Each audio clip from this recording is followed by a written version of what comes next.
Hi అండి. మీరందరూ బాగున్నారని భావిస్తున్నాను. నేను కూడా మీలో ఒకదాన్ని కాబట్టి నేను సంతోషంగా ఉన్నా. మీరు కూడా ఉన్నారని దేవుని కోరుకుంటూ మీ ముందుకొచ్చాను.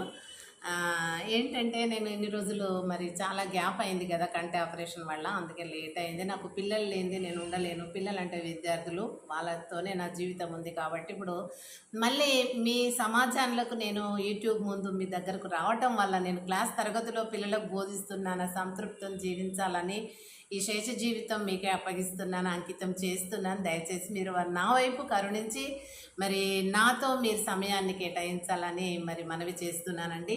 ఒక గురువుగా మరి సమాజమే నాకు ఒక తరగతి గదిగా నేను భావిస్తున్నాను. అన్యదా భావించకూడదు. మరి ఇప్పుడు ఇంకొక పాట రూపంలో పిల్లలకి మనం చదివి ఎలా చెప్పాలి అనేది చెప్తున్నాను. నేను ఆడుకుంటూ పాడుకుంటూ పిల్లలకి చెప్పేది అదే విధంగా.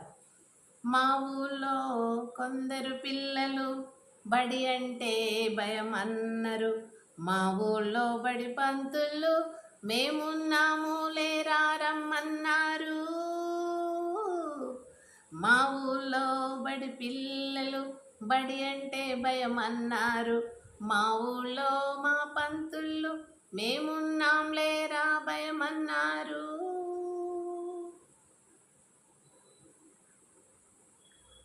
మా ఊళ్ళో ఒక పడచుంది దయ్యం అంటే భయం అన్న ఆ పాట ఉంది చూడండి, దానిపైన కట్టాను. కాబట్టి ఈ రకంగా మన బడి అనగానే పిల్లలు భయపడతారు కాబట్టి పంతులు ఏమని పిలుస్తున్నారు? భయం ఏం లేదు, మేమున్నాము రండి. ఇంటి దగ్గర తల్లిదండ్రులు, బడిలో గురువులు. మీకేం తక్కువ?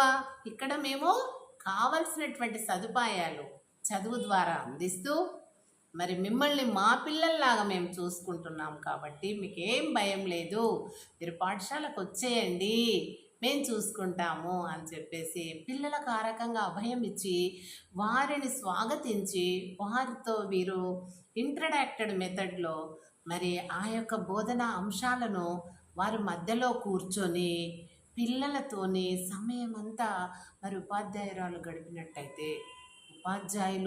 గడిపినట్టయితే పిల్లలు ఉపాధ్యాయులను అతుక్కొని ఉంటారండి.